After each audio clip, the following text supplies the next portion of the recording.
Religion and the First Amendment. All right, there are two clauses in the First Amendment that are going to address freedom of religion.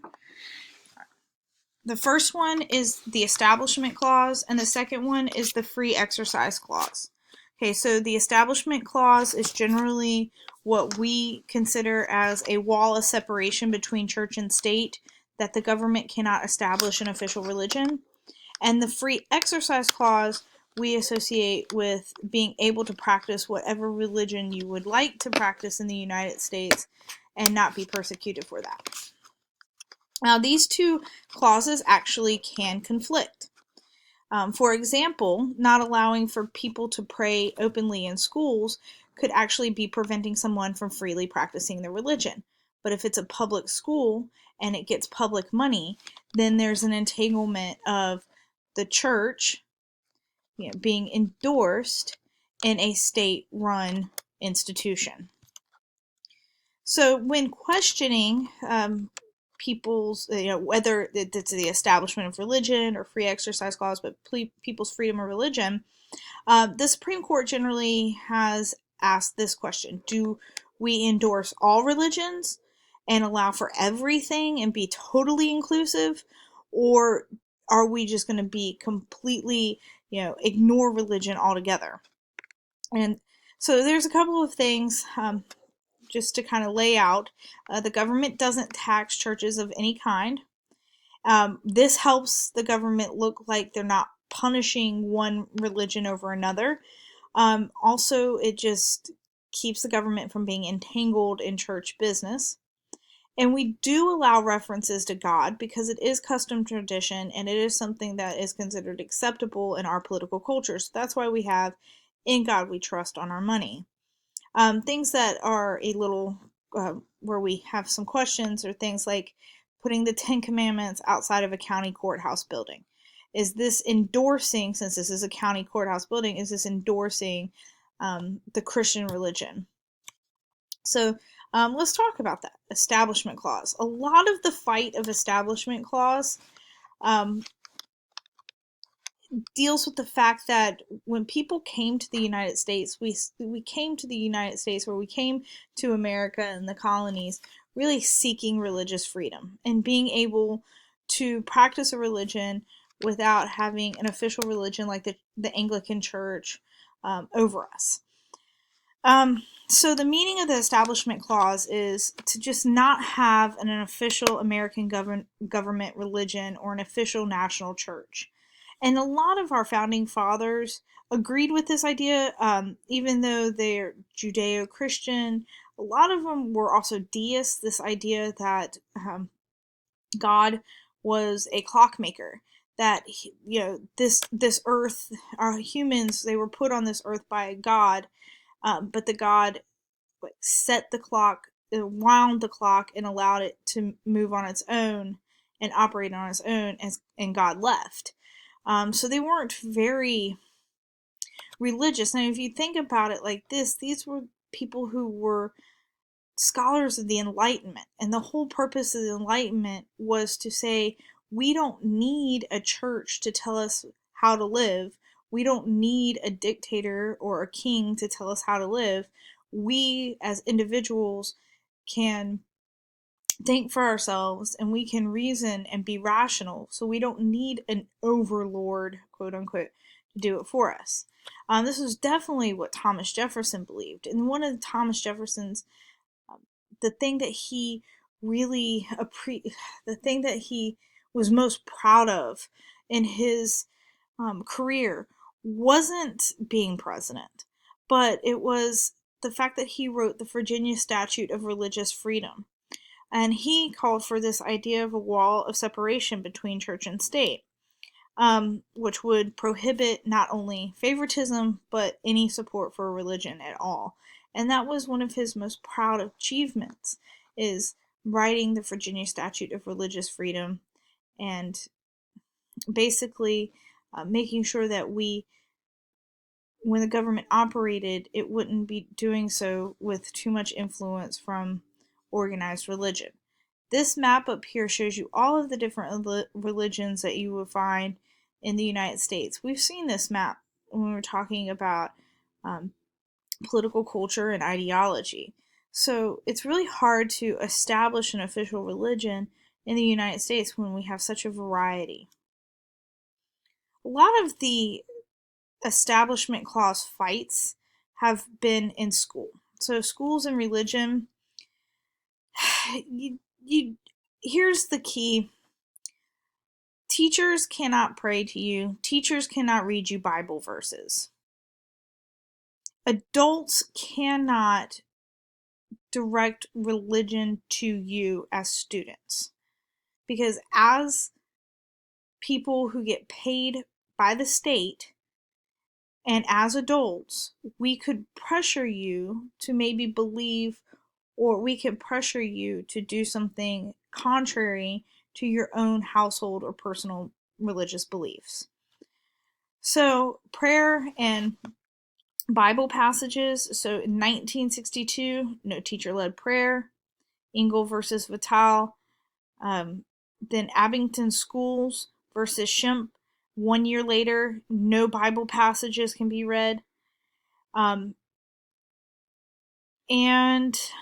if you look at it, let's see, this chart, please indicate whether or not each of the following should be allowed in public schools. Yes, no. Okay. A moment of silence to allow students to pray if they want to. 84% of people agree with that because I'm not leading it as a teacher, and I'm not telling you that you have to pray, and I'm not telling you what to pray about or which God to pray to.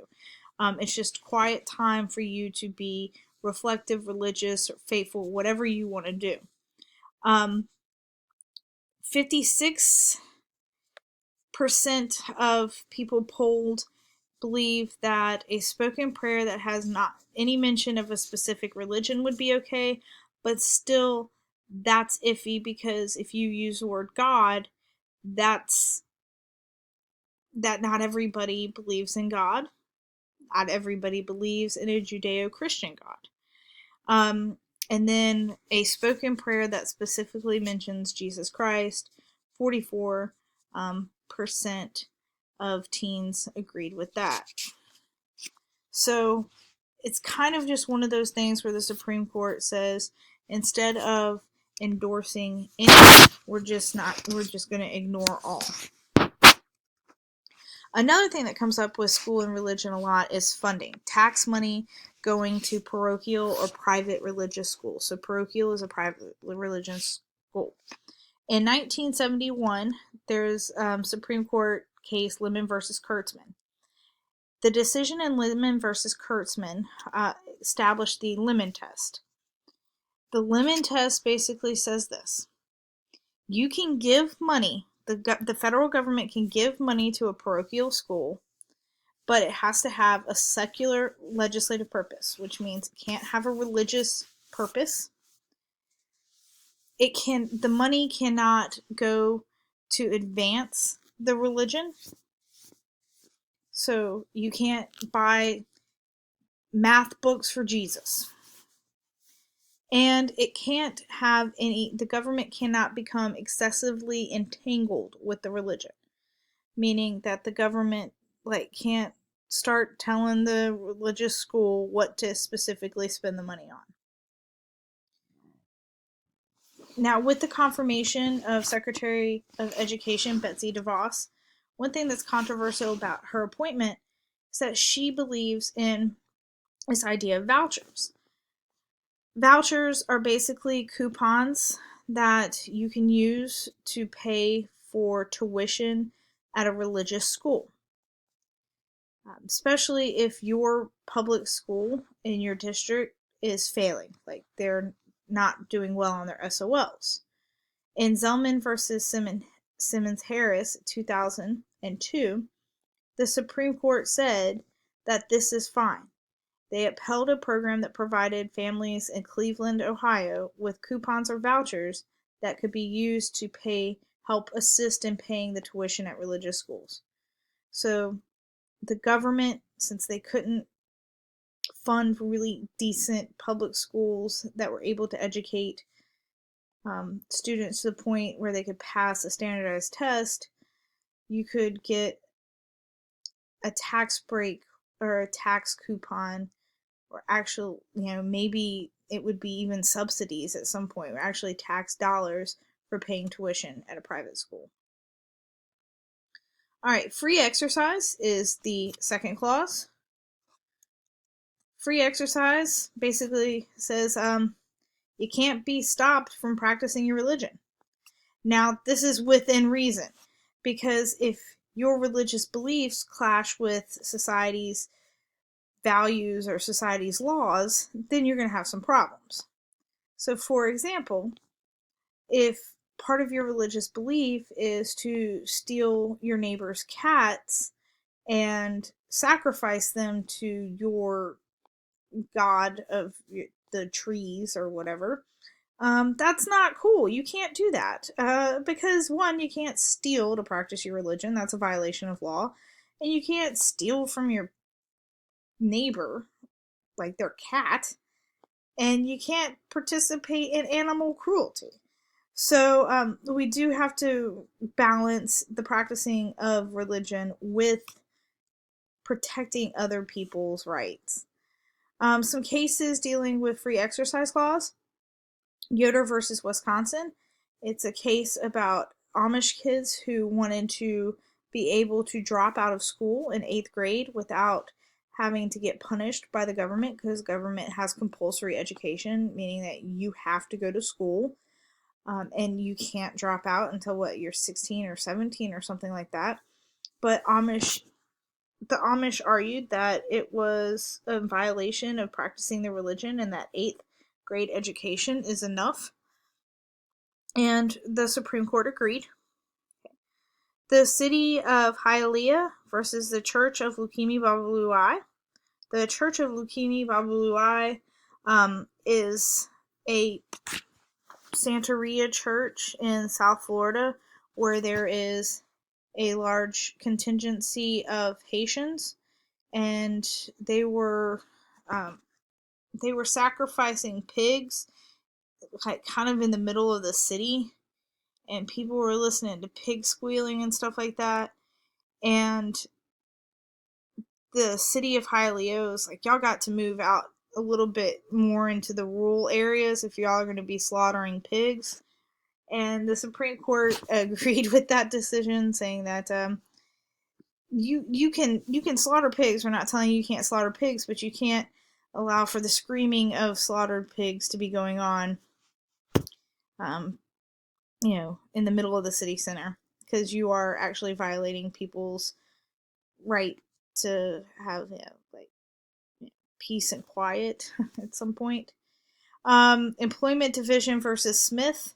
The court discarded its previous requirement for compelling interest before the government could even indirectly limit or prohibit religious practices. So, to put that in, kind of layman's terms, is that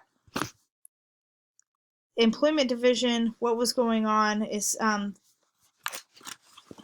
trying to see if I can't read the small writing in the cartoon. So the gentlemen were Native American, smoking peyote or some kind of hallucinogen as a part of their practicing religion. And they went to apply for unemployment benefits because they just lost our jobs. And when they went to apply for employment benefits, they were denied because the reason they lost their jobs is because they failed a P test because they had been smoking these hallucinogens.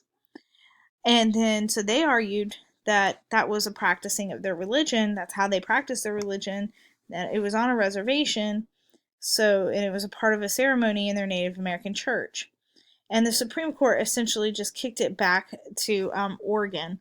And then I got 30 seconds. Okay, sorry. Bourne versus Flores. This is in the Religious Freedom Restoration Act of 1993. Congress attempted to overcome the ruling, but the law was found unconstitutional by the Supreme Court. The Religious Freedom and Restoration Act is going to be talked about in your study guide, so you could check that out there. All right, thanks, guys.